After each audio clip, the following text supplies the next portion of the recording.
Estamos aquí en la sede de la CTA Autónoma de la provincia de Santa Fe, junto a Luis Campos, del Instituto de Estudios y Formación de la CTA a nivel nacional, quien, bueno, gentilmente ha tenido estos minutos para charlar con nosotros sobre temas que tienen que ver con el mundo del trabajo, por supuesto, con la situación productiva argentina, la precarización, todo lo que está ligado a la dinámica política actual, ¿no? Un gobierno que tiene un signo político muy alejado, precisamente, Luis, de todo lo que sea producción, producción por lo menos generadora de mano de obra, a una escala necesaria para un país como Argentina, y tiene una mirada totalmente ajena a lo que es la industria, la industrialización, ¿no? Bueno, antes que nada, gracias por estos minutos y contanos un poco por qué viniste a Santa Fe y sobre qué vas a disertar. Gracias por el rato, por la charla. Esto es una iniciativa, como decías, de la CTA de la provincia de Santa Fe, que forma parte de una iniciativa que la CTA ya viene desarrollando hace mucho tiempo, con la idea de generar espacios de discusión, de debate, de formación, donde lo que podemos aportar son disparadores, en este caso puntualmente sobre la situación del mercado de fuerza de trabajo, la situación de los trabajadores y las trabajadoras en nuestros países en la actualidad, y cómo eso tiene relaciones con el perfil productivo de nuestro país, tanto a nivel nacional como a nivel de la provincia de Santa Fe, y qué condicionamientos le pone eso a la organización y acción colectiva de los trabajadores y las trabajadoras. Este es un poco el título general. La idea a partir de eso es hablar puntualmente de lo que nos está pasando hoy. Vos hablabas de esta ofensiva muy fuerte que lleva adelante el gobierno nacional contra los derechos de los trabajadores y las trabajadoras, y cómo esta idea, esta afirmación ideológica del gobierno nacional de no necesariamente de ser antiindustria, pero sí de dejar que todo lo resuelvan las fuerzas del mercado. Claro. Y eso en un contexto de un país que tiene un nivel de desarrollo industrial intermedio, con una industria que viene siendo muy atacada, no desde diciembre del 2023, sino te diría como desde el 76. Desde los últimos 50 años. Claro, ¿sí? claro. Y además en un país donde esa industria no necesariamente está integrada de una manera competitiva con el mercado mundial, tal como está funcionando en la actualidad, lo que termina generando es algo que es muy preocupante para los trabajadores, las trabajadoras y las organizaciones sindicales, que tiene que ver con una estructura productiva que se primariza de una manera muy acelerada. Los sectores ganadores de este año y medio lo vemos, no hace falta ser un gran investigador para verlo, son los sectores capital intensivos de producción de bienes primarios de muy baja necesidad de fuerza de trabajo. Petróleo, energía, minería, litio, claro. La agroindustria a gran escala, es decir, ni siquiera sectores que puedan tener una demanda fuerte de fuerza de trabajo, ni tampoco una política industrial que acompañe el desarrollo de esos sectores, por ejemplo, desarrollando cadenas de proveedores. Eso lo estábamos charlando fuera de micrófonos, ¿no? Porque esta nueva legislación de Milei con el RIGI, ¿no? Con este llamado a la inversión internacional, sobre todo de grandes grupos extranjeros, pero la regulación que dicta Nación no es una regulación de la cual se va a desprender una asociación productiva beneficiosa para Argentina en términos de eslabonamiento, de integración de pequeñas pymes como proveedoras, de servicios argentinos, de trabajadores argentinos. Es una legislación muy abierta que les permite inclusive importar trabajadores y claramente también hablando de importar, o sea, no tiene ningún tipo de cuidado con la industria, ¿no? Porque la importación está abierta de par en par en Argentina. Ahora, recordemos el famoso RIGI, régimen de incentivo para las grandes inversiones, que se discutió cuando fue la llamada Ley Bases a mediados del año pasado. A ver, es un régimen que, más allá de los resultados que tenga, porque no está claro que vaya a ser tan exitoso en sus propios términos, pero sí pinta a las claras la orientación de la política económica, la política productiva, la orientación ideológica del gobierno nacional. La idea es abrirse a las inversiones extranjeras, que éstas vengan a hacer lo que ellos quieran y que no tengan ningún condicionamiento para venir. Y esto es un problema porque lo que genera es termina potenciando aquellos sectores que tienen ventajas comparativas absolutas en nuestra estructura productiva en el mercado mundial. ¿Qué significa eso? Que para el gobierno lo único que tiene sentido producir es aquello que puede competir en el mercado mundial sin ningún tipo de intervención estatal. Y esto, como te decía, deja muy claros ganadores y perdedores. ¿Quiénes van a ser los ganadores? Como decíamos recién, energía, minería, industria de gran escala. No mucho más, tal vez alguna exportación de servicios en la industria del conocimiento, pero muy poco de eso. ¿Y quiénes van a ser los grandes perdedores? Bueno, las ciudades. Las ciudades y todos aquellos sectores que brindan fuerza de trabajo, que brindan mano de obra, que necesitan mano de obra en nuestro país.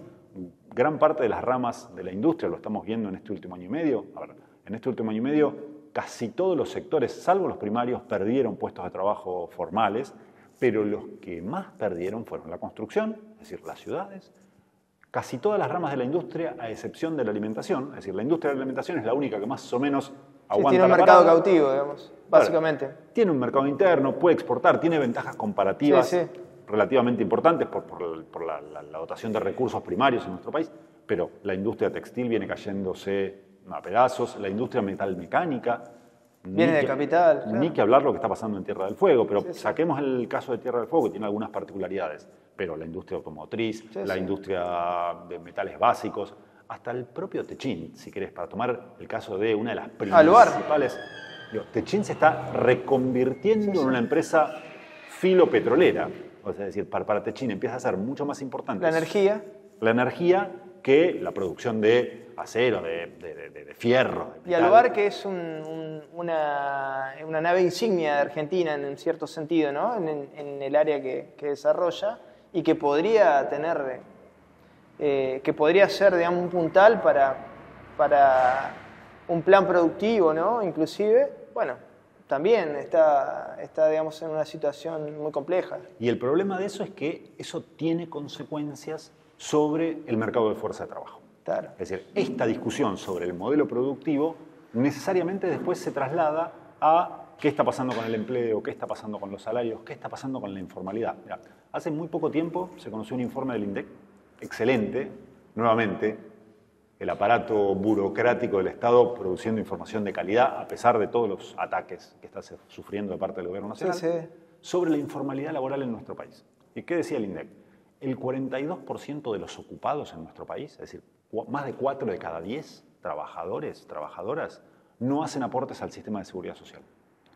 En los jóvenes de menos de 29 años, esto asciende al 60%, es decir, 6 de cada 10 jóvenes que trabajan, o sea, trabajadores, trabajadoras que están trabajando, no hacen aportes al sistema de seguridad social, ya sea son asalariados no registrados o trabajadores, trabajadoras por cuenta propia que ni siquiera están inscritos en el monotributo.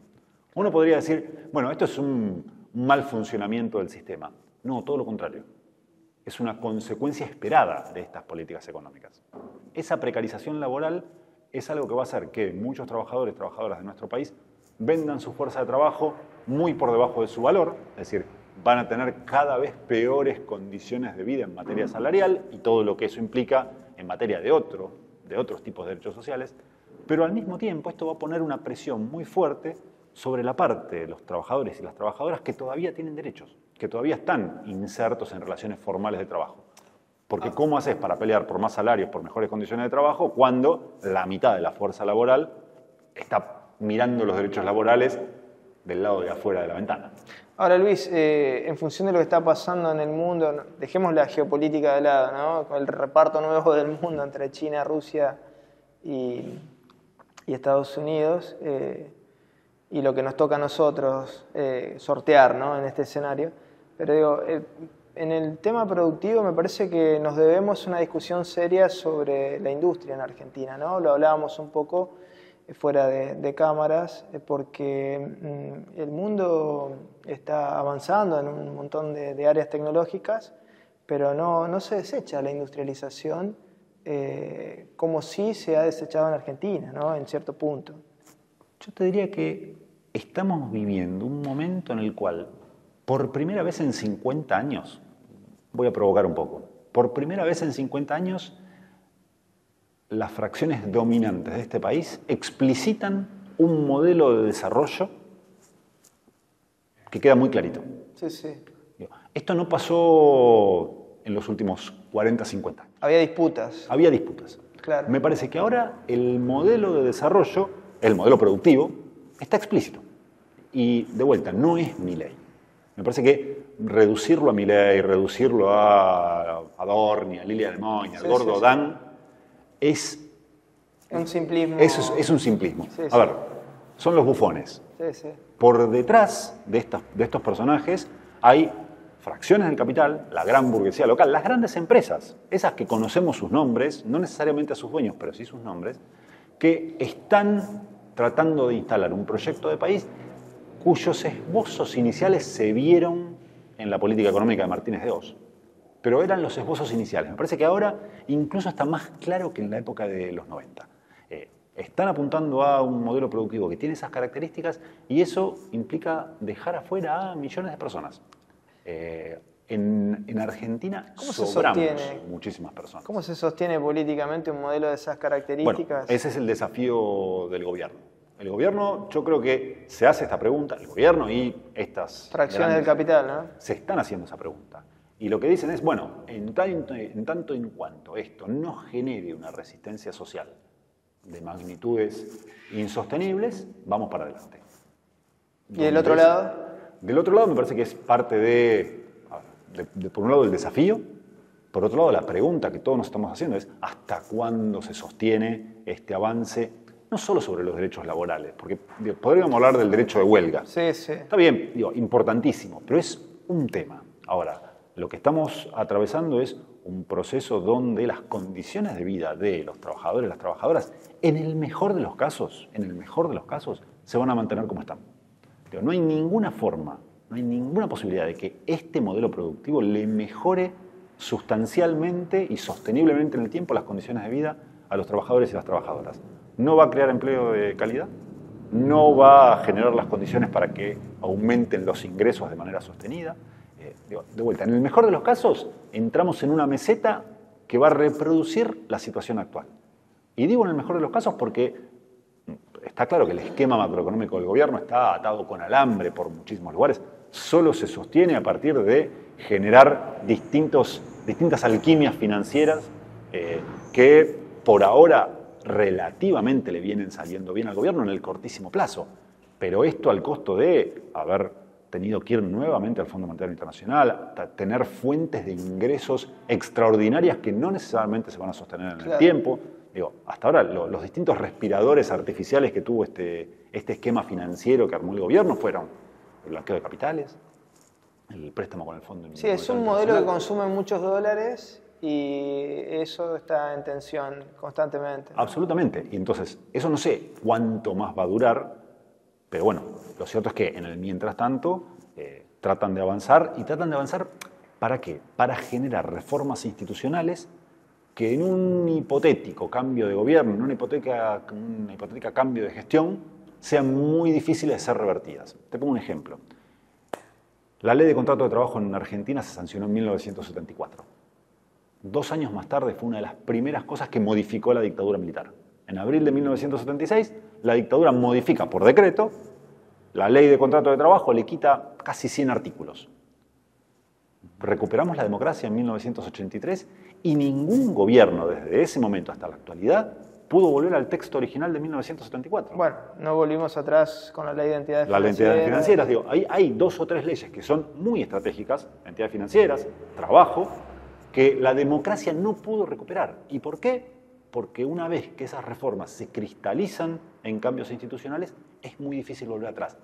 No es que sea imposible, hace falta muchísima fuerza. Y en hace fuerza y hace falta también una convicción de tener un proyecto alternativo, ¿no? No solamente administrar el modelo como se pueda. Y de última, no solo administrar el modelo como se pueda y correrlo un poquito más para este lado. No se trata de correrlo un poquito más para este lado. No, porque tarde o temprano hace crisis eso. Bueno, a ver, lamentablemente ese fue un poco el proceso de la primera década y media de este siglo. Sí, sí. Tuviste un corrimiento, de hecho hubo modificaciones a la legislación laboral muy importantes. Hubo ingreso de capitales, o sea... Pero en cuanto se agotó esa bonanza, llegaste a una crisis que fue muy difícil de revertir y lamentablemente abrió la puerta a todo lo que vino después. Sí, sí, o sea que el desafío, más que nunca, me parece que es gestar algo que tenga bases más sólidas. Bien, y eso sin discutir la estructura productiva es imposible. Claro. Porque la estructura productiva es lo que te genera las condiciones de posibilidad para, en todo caso, después abrir otro tipo de discusiones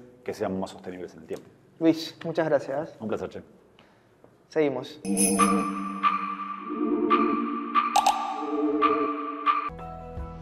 Cuando el agua pasa, hay vida, hay relax, hay progreso. Hidroplast, redes e instalaciones domiciliarias e industriales, sistemas de riego, bombas y artículos para piscinas.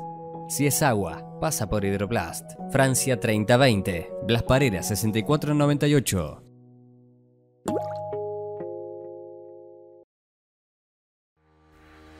Consejo Municipal de Santa Fe, 150 años. El consejo de todas las voces.